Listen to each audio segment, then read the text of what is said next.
장기 근속자의 경우면 세제 혜택을 네. 네? 연습이었어요? 네. 저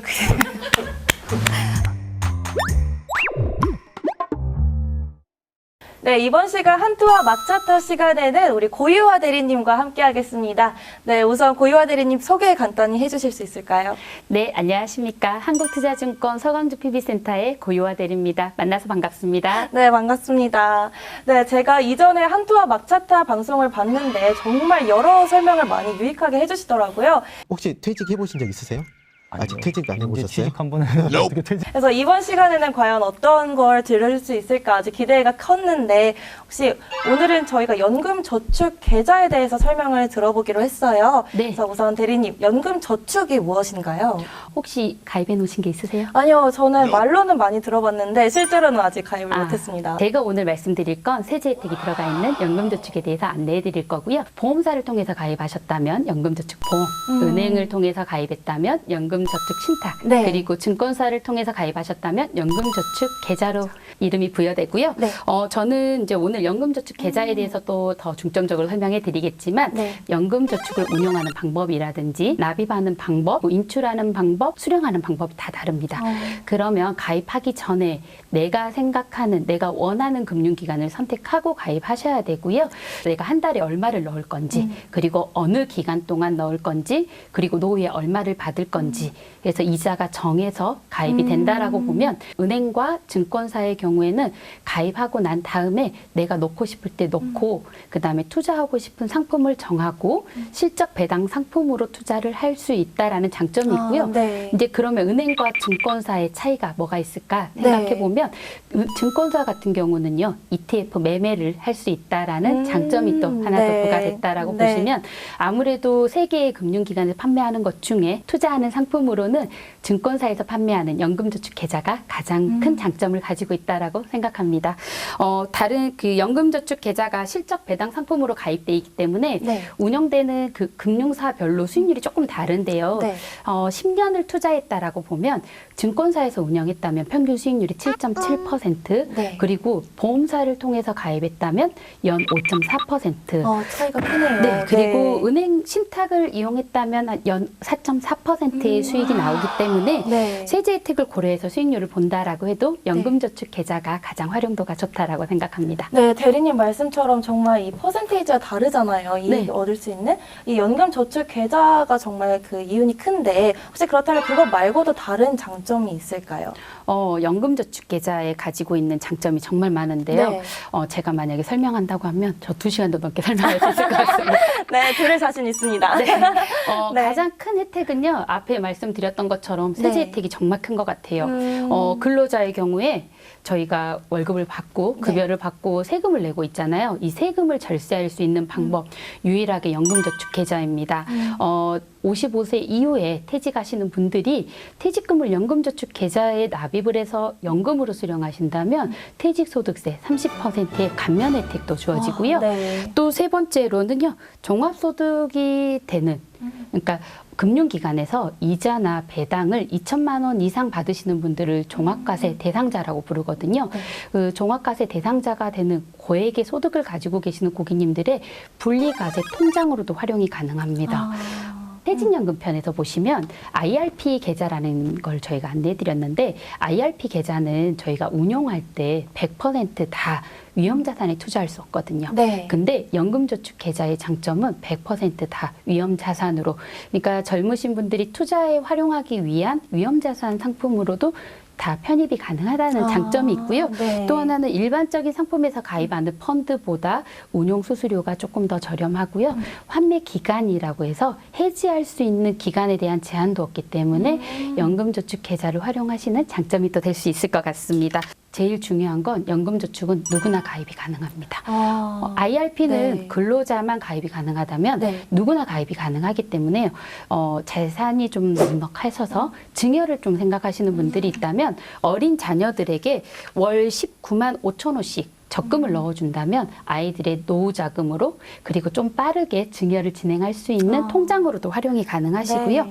와, 정말 이 누구나 가입할 수 있다는 그 조건이 저는 굉장히 확 네. 들어왔거든요.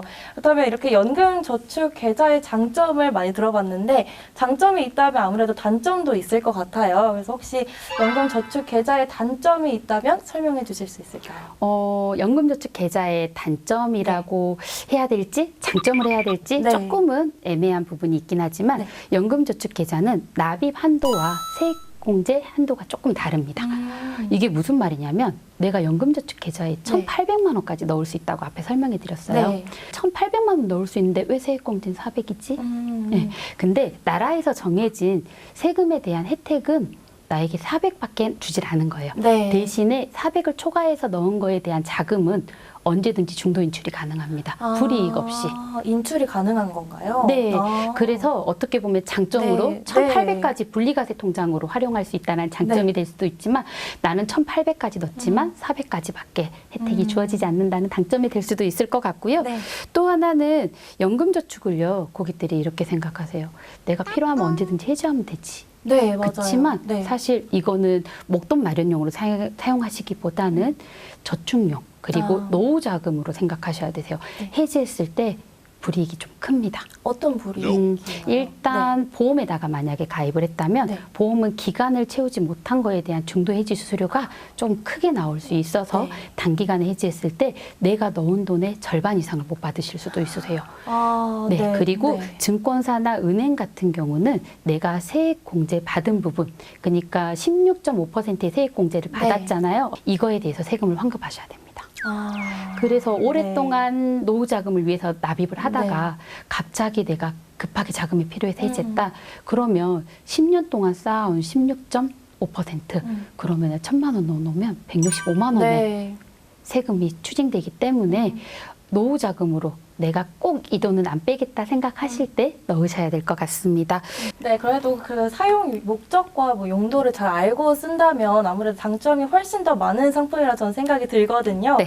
네, 그렇다면 이 연금저축 신탁 또는 보험을 가입한 사람들이 뭐 연금저축 계좌에 가입하고 싶어요라는 마음이 들 수도 있잖아요. 네. 네, 그렇다면 뭐 이전에 가입했던 거를 해지를 하고 계좌에 가입을 해야 되는 건가요? 혹시 네. 휴대폰 통신사 이동해 보셨나요? 이전 SK를 사용하다가 네. KT로 최근에 이전을 해봤어요. 네. 번호 바꾸셨어요?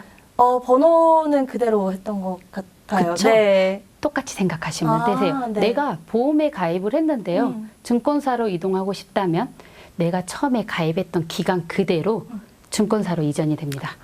그래서 쓰던 번호 그대로 네. 가입했던 연금 그대로 보험이 증권으로 바뀐다고 보시면 되세요.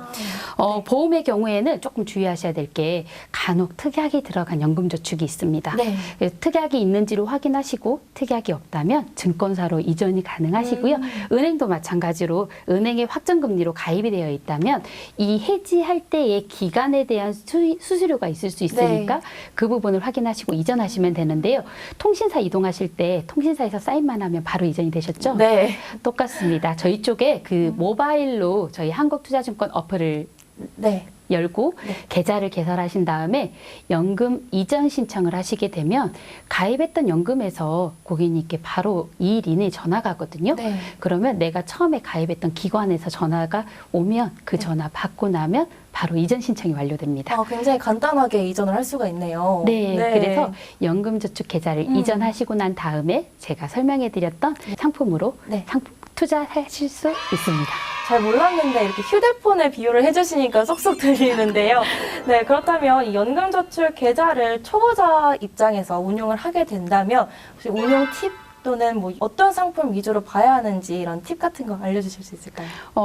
최근에는 유튜브에서 굉장히 많은 상품들을 설명해주고 있습니다. 네. 하지만 내가 투자는 잘 모르겠다. 하지만 오랫동안 투자를 해야겠다라고 생각하신다면 전 TDF 펀드를 추천해 드립니다. TDF 펀드요? 네, TDF 펀드는 타겟 데이터 펀드라고 하는데요. 네. 하나의 펀드에서 미국, 인도, 베트남 등 여러 개의 글로벌 국가에 투자할 수 있다라는 장점을 가지고 있고요. 네. 그 다음에 또 생애 주기별, 그러니까 나의 퇴직 연령에 맞춰 가지고 위험 자산을 편입할 수 있기 때문에 오히려 내가 직접 펀드를 고르거나 네. 아니면 어떤 상품으로 운영해야 될까 고민하신다면 TDF 펀드가 좋으실 것 같습니다. TDF 펀드는 운용사별로 시리즈로 운영을 하는데요. 네. 퇴직연금 상품하고 같이 운영이 되는 거기 때문에 네. 그 편을 조금 참고하시면 좋으신데요. 그리고 또 한 가지로는요. ETF 거래인데요. 이게 저희 증권사의 가장 큰 장점이 될 수도 있기 때문에 네. ETF 거래를 하시는 방법을 또 안내해 드리도록 하겠습니다. 네. ETF는 주식처럼 매매할 수 있고요. 펀드가 주식으로 상장되어 있다고 보시면 되세요. 그러면 ETF가 펀드랑 뭐가 다를까요? 네, 맞아요. 네, 평가되는 기준이 날짜별로 다 다르거든요. ETF는 내가 지금 현재 보고 있는 금액 기준으로 바로 평가가 가능하다라는 네. 장점, 그리고 내가 얼마에 샀는지, 얼마에 팔았는지를 알 수 있다는 장점이 있을 수도 있습니다. ETF 고르는 꿀팁에 대해서 안내드리도록 할게요. 네, 너무 궁금해요. 네, 일단은 내가 투자하려고 하는 산업의 섹터, 국가들을 좀 정해야 되고요. 두 번째로는 이 운용 보수가 얼마인지도 체크해 봐야 됩니다. 세 번째는 ETF의 거래 대금, 네. 그리고 거래량, 시가총액입니다. 마지막으로 각 운용사별로도 편입된 종목이 다를 수 있기 때문에 같은 섹터의 ETF더라도 어떤 종목이 투자되어 있는지 편입 자산도 한 번 더 체크하신다면 좋은 ETF를 고르실 수 있을 것 같습니다. 네, 정말 초보자 입장에서 어떤 상품을 선택을 해야 되는지 망설여지기도 하고 잘 모르는데 정말 유익하게 잘 좋은 정보를 알려주신 것 같아요. 네, 오늘 이렇게 해서 대리님과 함께 연금 저축 계좌 또 그 다른 신탁 보험에 대해서도 많은 이야기들을 해봤는데요. 정말 유익하게 도움이 되는 시간이었으면 좋겠고요. 정말 오늘 말씀 감사했습니다. 네, 감사합니다.